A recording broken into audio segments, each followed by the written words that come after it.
Nous allons lire ensemble un des textes justement, pour ceux qui étaient là vendredi, un des textes qu'a partagé avec nous le frère Patrick Marsan. Ce texte se trouve dans l'Évangile selon Matthieu, chapitre 15, à partir du verset 21.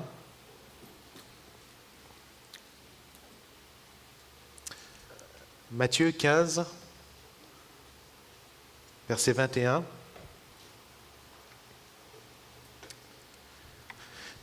Voilà ce qui nous est dit.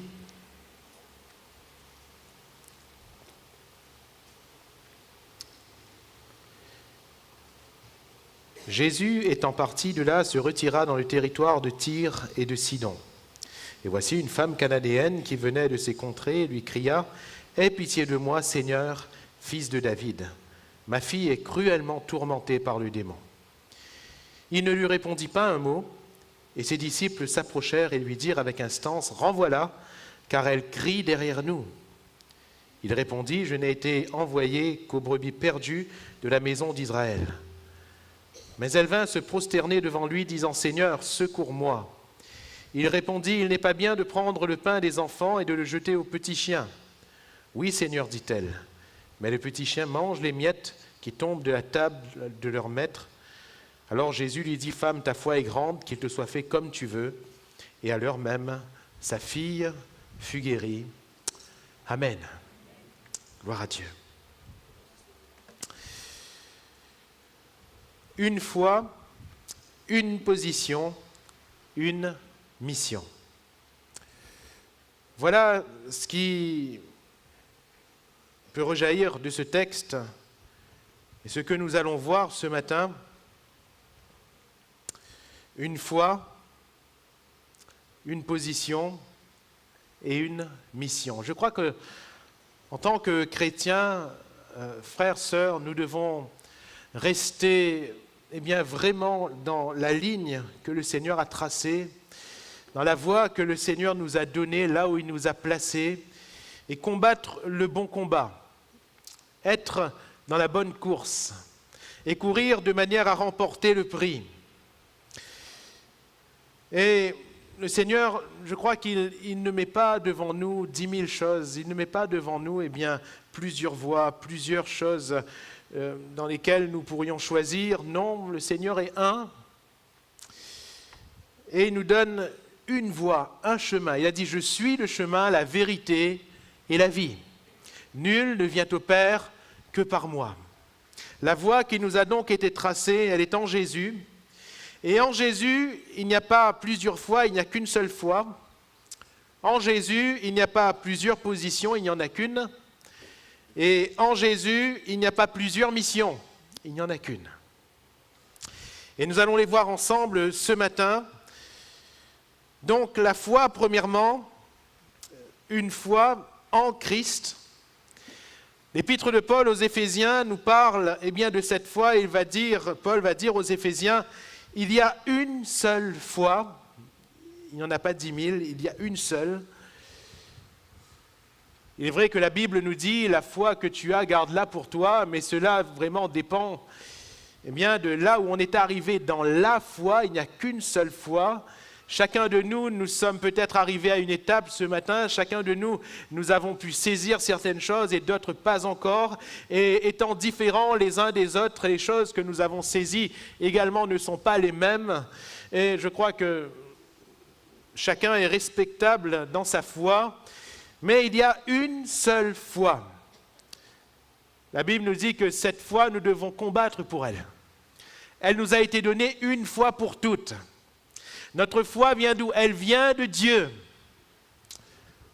Jésus va dire, lorsque les disciples vont être subjugués devant ce figuier qui avait été maudit, qui avait séché, Jésus va dire, mais ayez la foi de Dieu.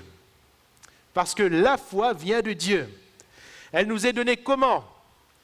Par la parole. La foi vient de ce qu'on entend. La foi de Dieu vient de ce qu'on entend, de la parole de Christ. Et cette foi, elle s'alimente toujours par la parole de Christ. Nous restons dans la foi tant que nous restons dans la parole de Christ. Nous pratiquons la foi tant que nous pratiquons la parole de Christ. Nous grandissons dans la foi tant que nous grandissons dans la parole de Christ. La foi est liée à la parole. Quelle est la foi de cette femme et quelle est la foi dont nous devons faire preuve? Nous voyons que la foi de cette femme, parce que Jésus va dire « ta foi est grande »,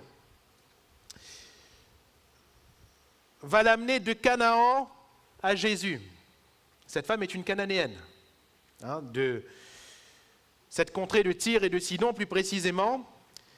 Verset 22, « Et voici une femme cananéenne qui venait de ces contrées lui cria. » Donc cette femme, elle vient des contrées de Canaan et elle vient vers Jésus, directement au contact de Jésus.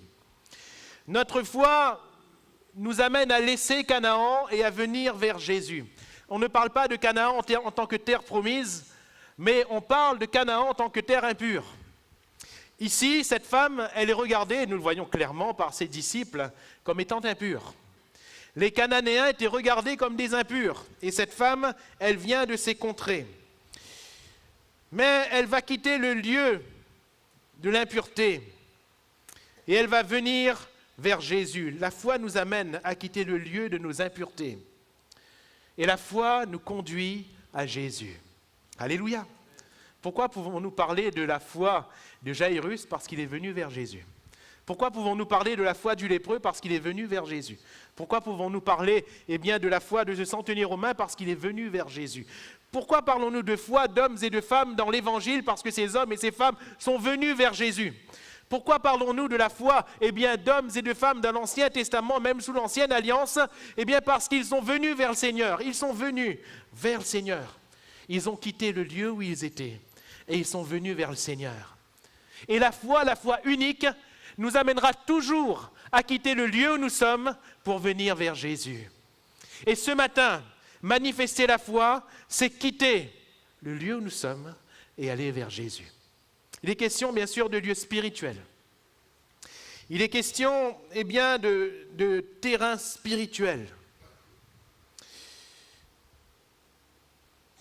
Mon frère, ma sœur, la foi en Christ va toujours t'amener, va toujours m'amener à quitter nos péchés, à quitter nos impuretés, à quitter ce qui n'est pas agréable à Dieu pour nous conduire vers Jésus. Nous voulons tellement que Jésus vienne là où nous sommes, pas vrai? Nous voulons tellement que Jésus, lui, se déplace et vienne là où nous sommes. Mais laissez-moi vous dire que Jésus s'est déjà déplacé, qu'il a quitté son ciel de gloire et qu'il est venu sur la terre des hommes, sur notre terre. Et que dit-il à ces hommes et à ces femmes qui l'entouraient? Il va dire un jour, « Venez à moi ». Alléluia. Venez à moi. Il va dire, venez à moi, vous tous qui avez soif. Il va dire, venez à moi, vous tous qui êtes fatigués et chargés. Il va dire, venez à moi. Jésus a parcouru la plus grande distance. Et la petite distance, il nous demande à nous de la parcourir. Cette distance est celle de la foi. Veux-tu parcourir cette distance ce matin?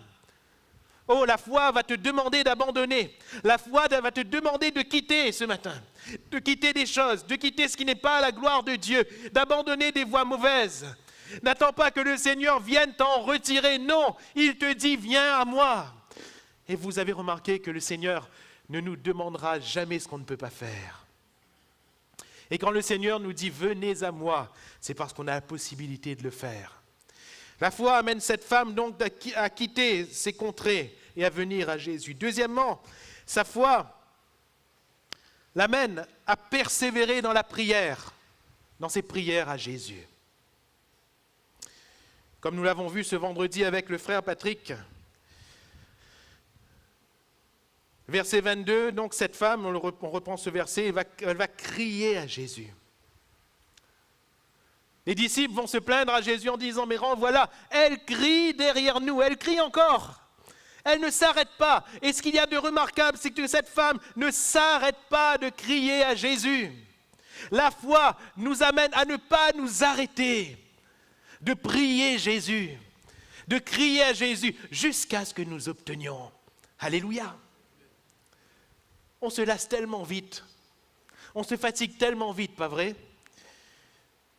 La Bible nous dit au verset 22, elle a crié à Jésus, « Aie pitié de moi, Seigneur, fils de David, ma fille est cruellement tourmentée par le démon. » Verset 25, elle vint se prosterner devant lui, disant, « Seigneur, secours-moi. » Verset 27, « Oui, Seigneur, dit-elle, mais les petits chiens mangent les miettes qui tombent de la table de leur maître. » Elle n'arrête pas, elle demande à Jésus, elle demande et elle demande encore.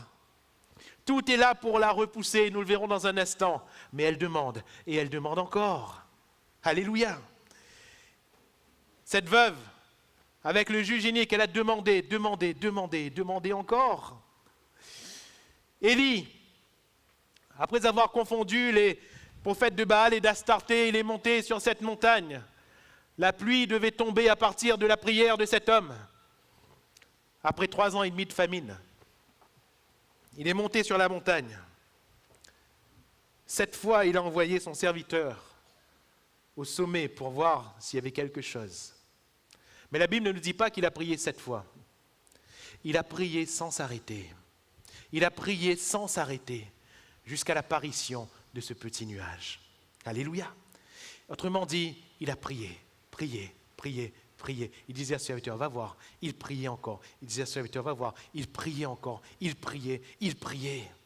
Jésus donne cette parabole de Luc, dans l'évangile de Luc, justement, de cette veuve et de ce juge inique, pour montrer qu'il faut toujours prier et ne point se relâcher. Il va dire à ses disciples, veillez et priez. Vous n'avez pu veiller avec moi 1 heure. Veillez et priez, afin de ne pas tomber en tentation. Priez et priez encore. Priez jusqu'à recevoir. C'est là aussi la foi. Vous allez me dire, mes frères, et si on demande une fois, Dieu il n'entend pas ou quoi? Il ne peut pas répondre tout de suite? Bien sûr que Dieu veut répondre tout de suite, il peut répondre tout de suite. Jésus va dire, eh bien, est-ce qu'il ne va pas répondre promptement? Promptement, ça veut dire rapidement. Mais il rajoute à ses enfants qui crient à lui jour et nuit. Vous allez me dire, il y a un paradoxe. Il répond rapide, mais c'est jour et nuit qu'il faut crier. Non. Ce n'est pas que le Seigneur tarde, mais le Seigneur veut voir notre foi. Il n'y a que la foi qui nous rend agréable à Dieu. Alléluia. Sans la foi, il est impossible d'être agréable à Dieu. Car il faut que celui qui s'approche de Dieu croie. Alléluia. Et si nous croyons, nous demandons, nous prions. Ça ne veut pas dire qu'on ne croit pas, hein, mais on demande et on prie, on demande jusqu'à recevoir. Telle est la foi de cette femme. Et nous voyons qu'au final, elle a reçu. Pourquoi? Parce qu'elle a demandé. Ce matin, frères, sœurs, demande. Alléluia. N'arrête pas de demander, n'arrête pas de prier. Il y a un sujet pour lequel tu pries, prie encore. Demande encore, persévère dans la prière, car le Seigneur veut répondre à la foi. Troisièmement, la foi nous amène à nous attacher à Jésus. Et c'est là vraiment le cœur de la foi. C'est l'attachement à Jésus. Premièrement, Jésus ne lui répond pas un mot. Qu'est-ce que vous auriez fait, vous? Vous êtes devant Jésus, vous lui faites une demande, il ne vous répond pas, à la limite, il ne vous regarde pas. Qu'est-ce que vous auriez fait? Les disciples vont dire à Jésus, renvoie-la, car elle crie derrière nous. Vous croyez que cette femme n'a pas entendu? Moi, je pense que les disciples l'ont dit fort. Qu'est-ce que vous auriez fait? Jésus la regarde, et Jésus daigne lui répondre, mais lui répondre quoi? Je n'ai été envoyé qu'aux brebis perdues de la maison d'Israël. Autrement dit, pour toi, rien du tout. Rien du tout. Là, c'est de la bouche de Jésus que ça sort, oui. Finalement, le silence, c'était mieux. C'est de la bouche de Jésus que ça sort. Qu'est-ce que vous auriez fait, vous?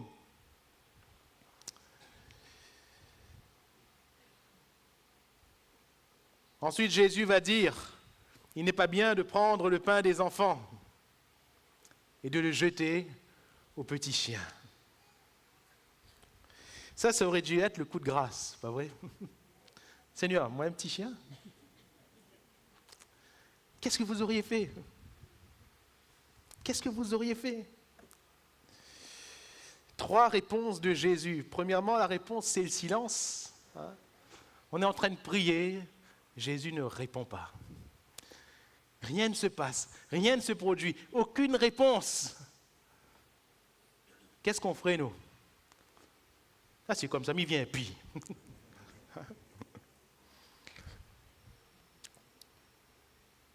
Deuxième réponse, je ne suis pas venu pour toi. Clairement, c'est ça. Je ne suis pas venu pour toi. Je ne suis pas venu pour toi. Qu'est-ce que vous auriez fait, vous? Madio, il vient puis.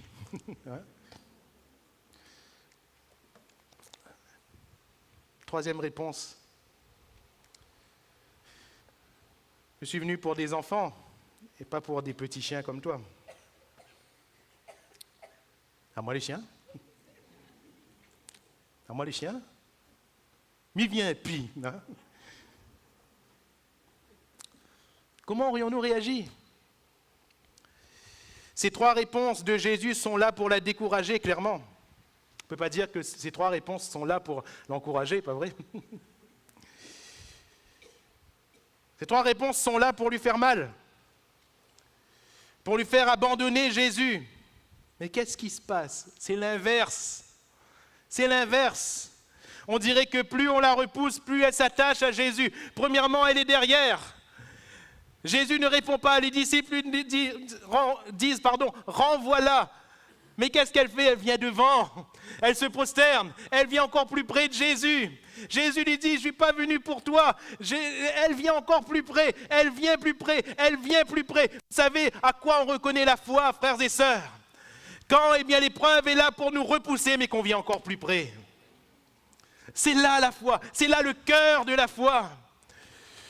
Si on court avec les piétons et qu'ils nous fatiguent, qu'est-ce qu'on va faire avec les chevaux? Si, on se croit tranquille dans une contrée paisible, qu'est-ce qu'on va faire sur les rives orgueilleuses du Jourdain? Qu'est-ce qu'on va faire? Dites-moi, qu'est-ce qu'on va faire? Si devant la petite épreuve qui est là, déjà on abandonne, déjà on dit « m'y viens pis ». Qu'est-ce qu'on va faire quand l'épreuve va être plus forte? Qu'est-ce qu'on va faire? Si juste parce qu'un frère ou une sœur n'a pas dit bonjour, m'y viens pis. Viens puis, me dit au frère, on l'avait dit, mais viens puis. Qu'est-ce qu'on va faire quand le diable lui-même se présentera devant nous? Mais mes frères et mes sœurs, pardonnez-moi l'expression, mais nous quoi qu'il a de la main? Nous court. Nous court. Comment est-ce qu'on va faire? Si juste parce que quelqu'un nous a fait du mal, on rebrousse chemin. Comment est-ce qu'on va faire quand la maladie viendra? Quand ces choses vraiment qui accablent viennent dans notre vie, comment est-ce qu'on va faire? Comment est-ce qu'on va faire? Cette femme, la situation la repousse, mais elle vient plus près de Jésus. La situation la repousse encore, elle vient plus près de Jésus. Qu'est-ce que Job va faire? Il va venir plus près de son Dieu. Je sais que mon Rédempteur est vivant. Vous vous rendez compte de ce qu'il a subi, Job? Et il déclare, tout ça, je ne comprends pas ce qui m'arrive, mais je sais que mon Rédempteur est vivant et qu'il se lèvera le dernier. Vous comprenez pourquoi on doit combattre pour la foi? On doit garder notre foi. On doit la maintenir jusqu'au bout. Si ce matin tu n'avais plus rien, mon frère, ma sœur, tu as encore la possibilité de croire. La foi est encore là. Et tu peux encore t'approcher de Jésus. On est plus que vainqueur, non pas quand notre épreuve s'est terminée avec succès. Ça, c'est faux. Ce n'est pas là où on est plus. Ce n'est pas plus que vainqueur quand on est guéri de nos maladies. On n'est pas plus que vainqueur quand on obtient ce que l'on demande. C'est pas ça. On est plus que vainqueur. La victoire, c'est quoi? Quand on est resté attaché à Jésus. C'est cela la vraie victoire. Parce que l'issue de la situation ne dépend pas de ce fait de la foi. Rester attaché à Jésus. C'est le cœur de la foi de cette femme. Et c'est pour cela que Jésus va dire ta foi est grande, parce qu'elle est restée là. Elle est restée là. Et mon frère, ma sœur, veux-tu rester là? La foi nous permet de traverser l'épreuve en nous attachant de plus en plus à Jésus. Et l'épreuve, nous le verrons certainement dans un autre propos, mais finalement, L'épreuve n'est pas là pour être résolue. L'épreuve est là pour qu'on la traverse. L'épreuve, c'est l'épreuve de notre foi. Et l'épreuve est là pour qu'on la traverse, pas pour qu'elle soit résolue. Le Seigneur peut résoudre en un instant nos épreuves. Mais comment la traversons-nous? Avec plainte, avec gémissement, en essayant de batailler ou en croyant en Dieu? Zachée s'est frotté aux paroles des autres. Il est allé loger chez un homme pécheur. Mais la Bible nous dit qu'il n'a pas fait cas. Alléluia. Parce qu'il était près de Jésus. Il n'y avait que Jésus qui l'intéressait. Jésus est venu chez lui. Alléluia. Bartimée, on le reprenait pour le faire taire, mais il criait plus fort. Jésus, fils de David, aie pitié de moi. Il n'y avait qu'une personne qui comptait pour lui. C'était Jésus. La preuve que ce n'était pas la guérison de sa cécité, mais c'était vraiment Jésus. Quand il a été guéri, il a suivi Jésus dans le chemin. Alléluia.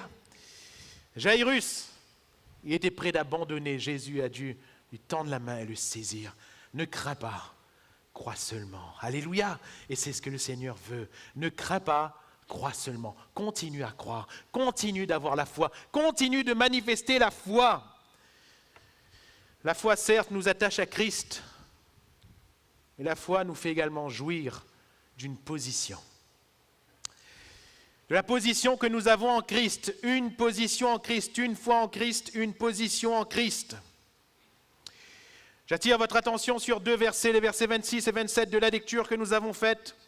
Il répondit, « Il n'est pas bien de prendre le pain des enfants et de le jeter aux petits chiens. » « Oui, Seigneur, dit-elle, mais les petits chiens mangent les miettes qui tombent de la table de leur maître. » Ça a été vraiment une parole de la foi de cette femme.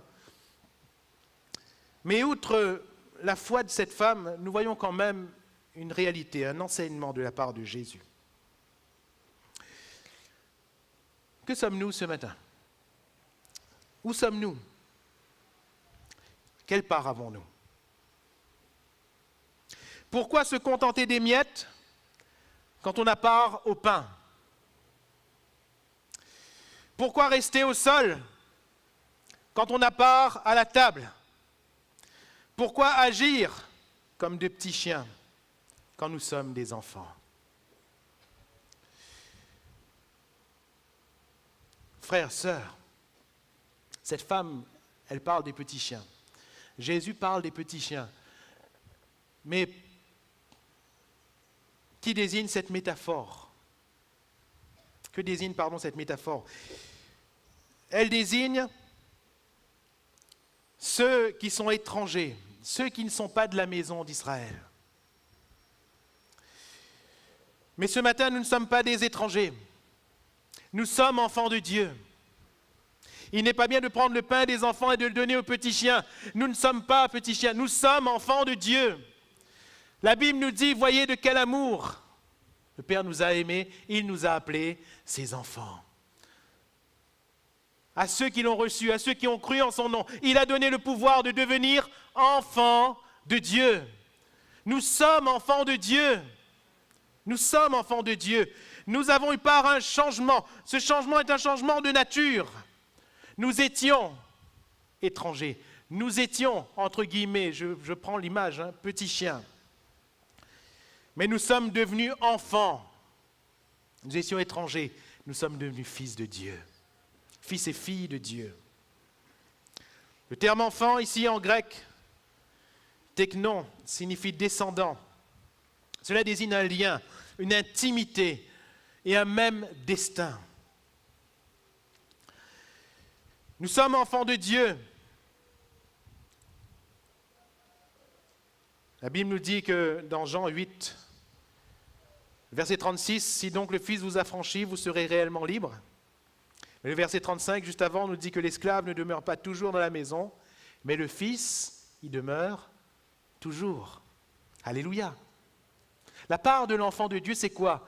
Il est dans la maison. Amen. Il est dans la maison. David va dire, le bonheur et la grâce m'accompagneront tous les jours de ma vie et j'habiterai dans la maison de l'Éternel jusqu'à la fin de mes jours. Alléluia. Mon frère, ma sœur, et tu es où? Quelle est la nature que tu as revêtue? Nous sommes enfants de Dieu. Et parce que nous sommes enfants de Dieu, nous sommes dans la maison de Dieu. Alléluia. Nous avons part à la maison. Ainsi donc, vous n'êtes plus étrangers, va dire Paul aux Éphésiens, chapitre 2, verset 19, ni des gens du dehors, mais vous êtes concitoyens des saints, gens de la maison de Dieu. Pourquoi? Parce qu'il y a changement de nature. Il y a changement de nature. Nous ne sommes plus ce que nous étions. Nous sommes enfants de Dieu. Et alors là, tout change. Nous ne sommes plus dans la réalité que cette femme a décrite, elle qui est loin. Mais nous sommes directement dans ce que Jésus a dit. Les enfants, on part au pain. Alléluia. Les enfants, on part au pain. Il y a donc un changement de place. Les chiens sont au sol, les enfants sont à table. Amen. Les chiens cherchent par terre ce qui est tombé. Les chiens cherchent des miettes. Mais les enfants sont à table. Mes frères et mes sœurs, nous sommes à table. Nous ne sommes plus dans la bassesse, mais nous sommes dans la gloire. La Bible nous parle de ce descendant de Saül, Méphibosheth, à qui David va faire grâce. Il n'avait rien mérité, mais David va lui faire grâce. Et David va lui dire dans 2 Samuel chapitre 9 verset 7, « Ne crains point, car je veux te faire du bien à cause de Jonathan ton père. Je te rendrai toutes les terres de Saül ton père, et tu mangeras toujours à ma table. » Il se prosterna et dit, « Qu'est ton serviteur pour que tu regardes, et on reprend le terme, un chien mort tel que moi. Je ne suis qu'un chien. » David lui dit, « Oui, mais moi je te fais grâce. » Alléluia. Et alors que tu n'avais part à rien, je te mets à ma table. Tu mangeras à ma table tous les jours de ta vie. Alléluia. Tu mangeras à ma table. Et le Seigneur nous dit, tu es à ma table. Et si nous sommes à la table du Seigneur, si nous sommes à la table du grand roi, frères et sœurs, que nous manque-t-il? Que nous manque-t-il? Rien. Rien. C'est une position spirituelle à laquelle nous avons part. Paul va dire aux Éphésiens chapitre 2 verset 6, « Il nous a ressuscités ensemble et nous a fait asseoir ensemble dans les lieux célestes en Jésus-Christ. » Alléluia. Ainsi, si nous sommes en Christ, nous vivons une vie de ressuscité, une vie glorifiée. Mon frère, ma sœur, vis-tu une vie de ressuscité? Dans la vie de ressuscité, nous ne subissons plus, mais nous régnons. Alléluia. Nous dominons. En Jésus, nous régnons.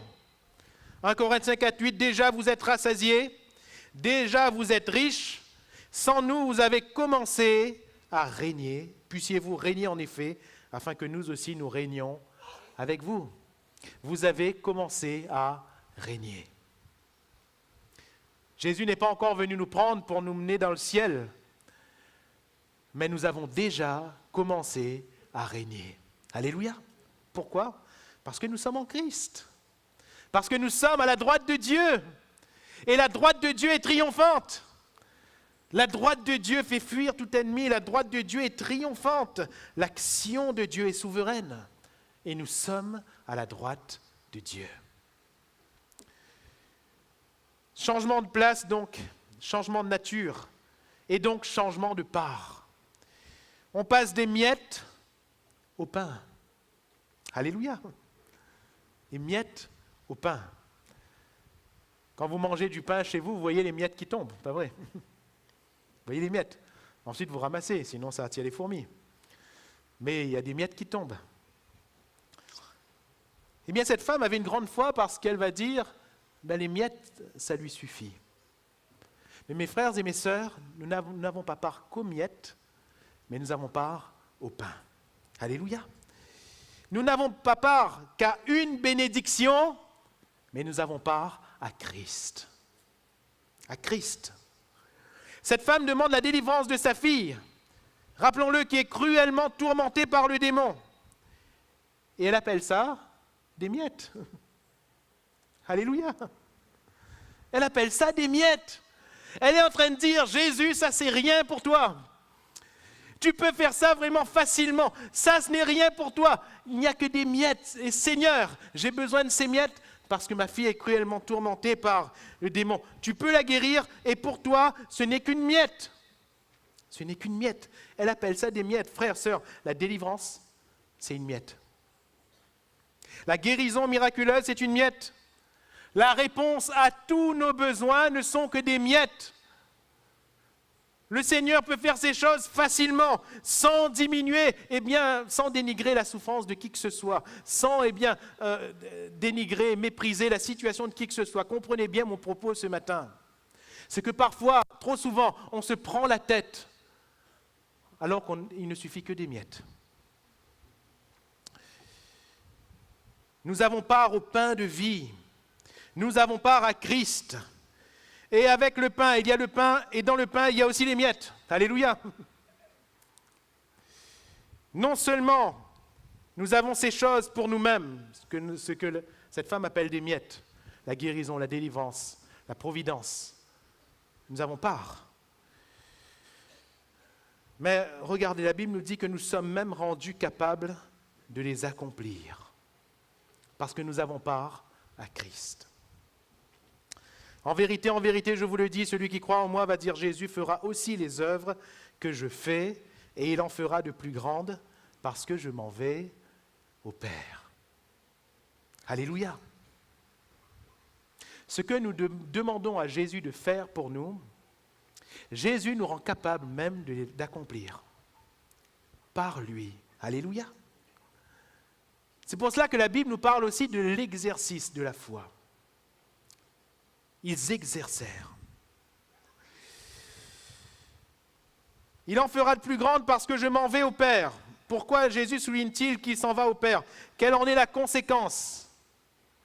C'est très simple. Jésus va dire, il vous est avantageux que je m'en aille. Parce que si je ne m'en vais pas, le Consolateur ne viendra pas. Mais je m'en vais et je vous l'enverrai. Alléluia.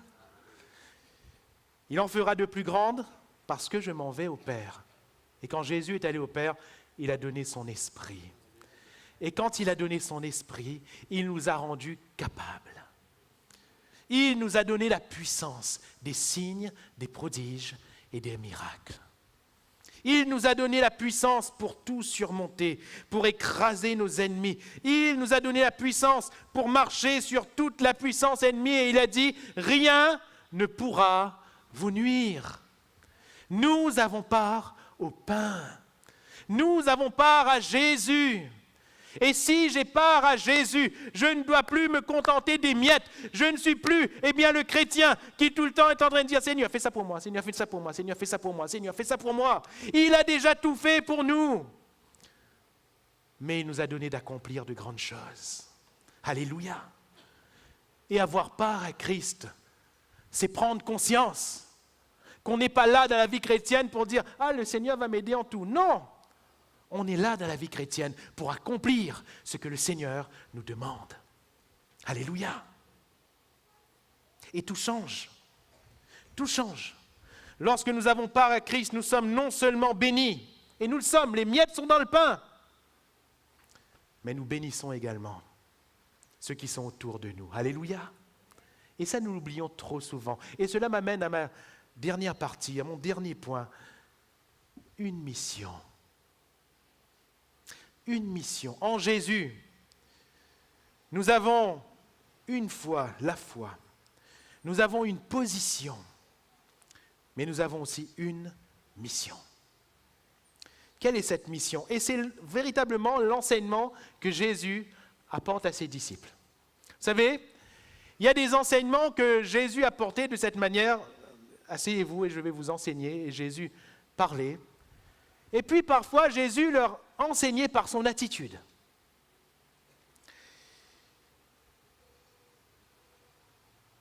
Que va enseigner Jésus à ses disciples? Premièrement, il ne lui répondit pas un mot. Deuxièmement, il dit, je n'ai été envoyé qu'aux brebis perdues de la maison d'Israël. Troisièmement, il dit, il n'est pas bien de prendre le pain des enfants et de le jeter en petits chiens. Est-ce que Jésus est en train d'enseigner à ses disciples d'être méchants avec les païens? D'après vous, oui ou non? Oui ou non? Non? Mais pourquoi il est méchant comme ça? Pourquoi il est dur comme ça? Difficile, hein? C'est quand même Jésus, le Fils de Dieu. Qui est Jésus, le Fils de Dieu? Eh bien, il est celui qui est venu pour donner sa vie. Sa vie pour qui? Pour tous les hommes. Pour les Israélites, mais aussi pour tous les hommes. Il va dire à ses disciples, vous serez mes témoins, pas seulement en Israël, à Jérusalem, dans la Judée, dans la Samarie. Oh, on regardait les Samaritains vraiment comme des souillures. Et jusqu'aux extrémités de la terre.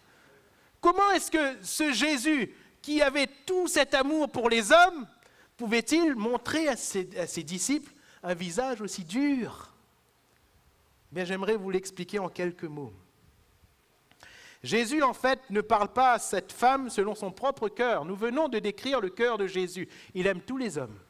Dieu veut que tous les hommes soient sauvés, toutes les femmes soient sauvées et parviennent à la connaissance de la vérité. Jésus ne peut pas aller contre ce qu'il est. Pourquoi donc repousse-t-il cette femme? C'est simple. Jésus, en fait, ne traduit pas son propre cœur. Il ne fait que traduire le cœur de ses disciples. Quand Jésus ne répond pas à cette femme, que disent les disciples? Renvoie-la. Renvoie-la. Jamais les disciples n'ont dit une telle chose à Jésus pour les autres situations en Israël. Cette femme, elle vient de Canaan, elle vient de Tyr et de Sidon. Et elle parle à Jésus, les disciples voient cette femme. Et tout l'arrière-plan de ses disciples, tout le jugement qu'ils portent envers ces païens qu'ils appelaient impurs remonte. Au départ, ils ne disent rien, mais quand ils voient que Jésus ne la regarde même pas, ne lui adresse même pas la parole, qu'est-ce qu'ils vont se dire? Ah, il est bon ce que fait Jésus là. Parce que c'est leur cœur. C'est de la manière dont ils pensent, eux. Alors ils vont rajouter une couche. Jésus, renvoie-la. Là, c'est vraiment leur cœur. Renvoie-la. Elle crie derrière nous. Elle nous embête. Elle nous importune.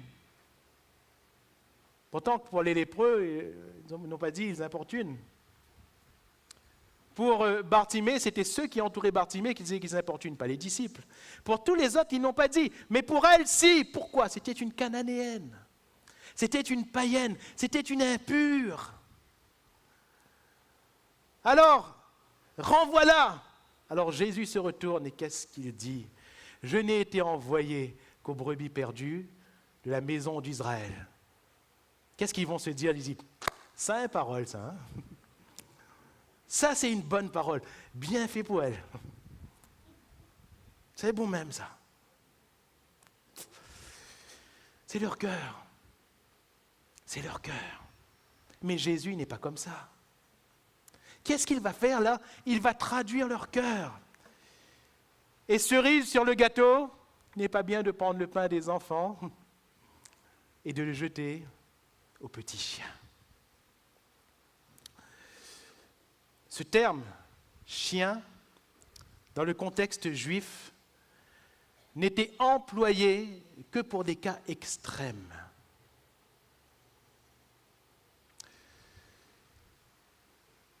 On ne traitait quelqu'un de chien que lorsqu'il était regardé, que lorsque cette personne était regardée comme la dernière des souillures. Et à ce moment-là, a certainement eu lieu le choc que Jésus voulait créer. Et les disciples qui étaient là se disaient, mais comment Jésus va traiter cette femme de chien?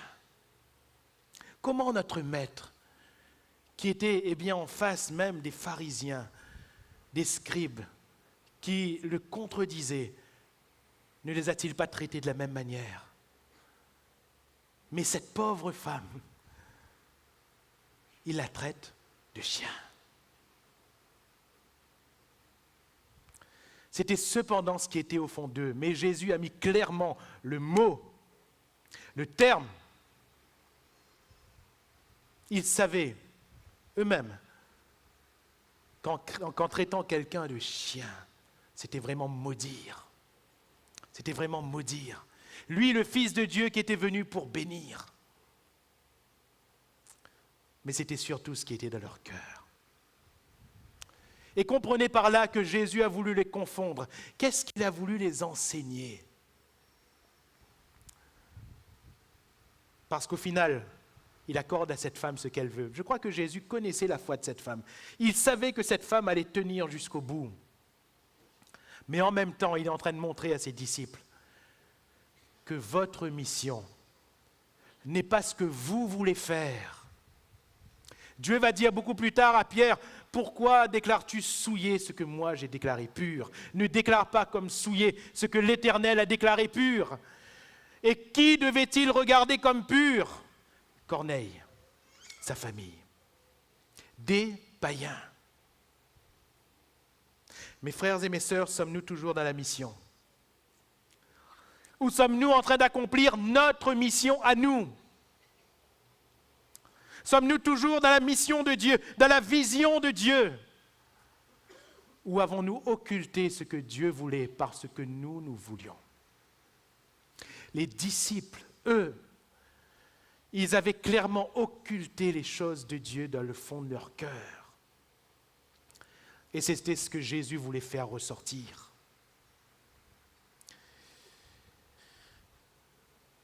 Très simple à comprendre. Pensons-nous que Christ n'est que pour nous? Empêchons-nous des personnes de venir à Christ? Méprisons-nous des personnes qui ont besoin de Christ? Sommes-nous toujours conscients, frères, sœurs, bien-aimés, que nous sommes sur la terre en mission?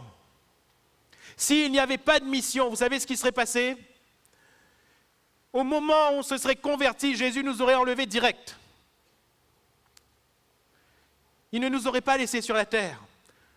Au moment où on serait passé par les eaux du baptême, piou, dans le ciel, direct. Et pourquoi nous laisse-t-il sur la terre? Parce qu'il y a une mission. Et cette mission, c'est d'amener un maximum au ciel. Et pour accomplir cette mission, nous devons faire fi de nos personnes. Nous devons faire fi de nos jugements. Nous devons faire fi de notre conception de la religion. Et j'appelle cela religion. Tant qu'elle n'est que conception humaine, notre chrétienté n'est que religion. Nous devons faire fi de toutes ces choses et comprendre, mon frère, comprendre que ta femme doit aller au ciel avec toi. Tu es en mission. Que tes enfants doivent aller au ciel avec toi. Comprendre, chère sœur, que ton mari doit aller au ciel avec toi. Est-ce que nous sommes prêts à appeler nos raisons de tort, si cela coûte le prix d'une âme? Est-ce que je suis prêt à dire « j'ai tort » même quand je pense que j'ai raison? Est-ce que je suis prêt à m'abaisser là où je resterai plutôt de marbre? Est-ce que je suis prêt à incliner mon cœur vis-à-vis même de quelqu'un qui me fait du mal? Est-ce que je suis prêt à tendre la joue droite quand on m'a frappé sur la gauche? Est-ce que je suis prêt, à bénir quand on m'a maudit? Est-ce que je suis prêt à prier pour une personne qui a fait du mal à ma vie, à ma famille? Est-ce que je suis prêt? Parce que je suis en mission. Est-ce que je suis prêt à ne regarder personne comme souillé, comme impur? C'est le véritable enjeu de la mission à laquelle le Seigneur nous appelle. Notre cœur devrait être tel, que quoi que nous traversions, nous sommes toujours capables d'amener quelqu'un au Seigneur. Alléluia. Quelle que soit la dureté de la situation que je traverse, je suis toujours prêt à attirer quelqu'un à Christ. Telle est notre mission. À qui avons-nous parlé de Jésus pendant les 15 derniers jours? Pour quelle âme perdue avons-nous prié durant ces 15 jours passés? Je ne parle pas de 15 ans, je dis 15 jours. C'est quand même large. Dans ces 15 derniers jours, devant qui nous sommes-nous abaissés pour le nom de Jésus? Mes frères et mes sœurs, n'est-ce pas que comme ses disciples, nous sommes misérables? Nous sommes misérables. Vous et moi. On vient à l'église, c'est bien, on chante, c'est bien, on fait, mais vivons-nous les choses de Dieu? Sommes-nous dans la mission de Dieu? Une foi, une position, une mission. Sommes-nous dans cette réalité où nous sommes-nous installés dans une fiction, même si cette fiction, elle est chrétienne? Suivons-nous les pas de Dieu?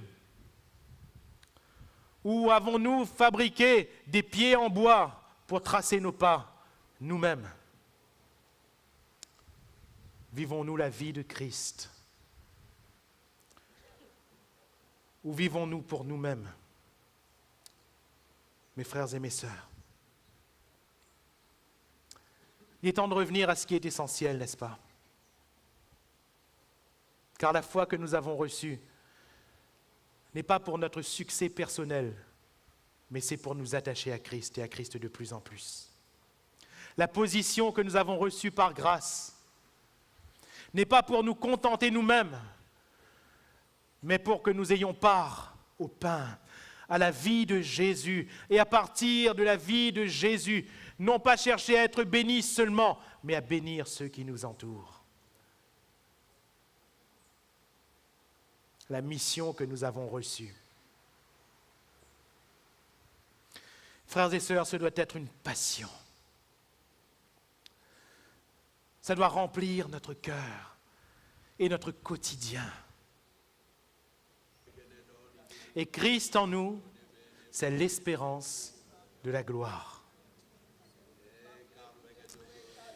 Nous devons revenir, frères, sœurs, nous devons revenir à la foi. Pas la foi par laquelle nous obtenons, parce que nous cherchons trop à obtenir, mais la foi par laquelle nous traversons. Nous devons revenir à notre position, celle qui est triomphante, celle qui est à la droite de Dieu, celle qui est en Jésus-Christ. Nous devons revenir à notre mission, qui est l'essence de l'Église. S'il n'y a plus mission, il y a démission. Et si l'Église démissionne, l'Église n'est plus Église. Car l'Église est la lumière du monde, le sel de la terre. L'Église est cette ville, qui est lumineuse et qui est sur une montagne, qui ne peut pas être cachée en pleine nuit. Le monde est dans la nuit, frères, sœurs. Nous sommes l'Église du Dieu vivant. Et nous devons revenir à cette réalité. J'ai ce cœur repentant ce matin. Et je crois que si nous avons tous ce cœur repentant devant Dieu, soit nous sommes complètement dans ce que nous venons de partager et nous ne manquons en rien. Dans ce cas, il n'y a pas besoin de repentance, vous allez me dire. Soit nous reconnaissons que nous manquons. Dans ce cas, nous avons besoin d'un cœur repentant, d'avoir un cœur repentant. Si nous avons ce cœur repentant, alors la table du Seigneur, elle est dressée. Car en prenant le pain, en prenant la coupe, nous rappelons ce que Jésus a fait pour nous. Nous rappelons le prix précieux qui a été payé pour nous. Nous rappelons que Jésus est mort pour nous à la croix du Calvaire, pour faire de nous ce que nous devons être.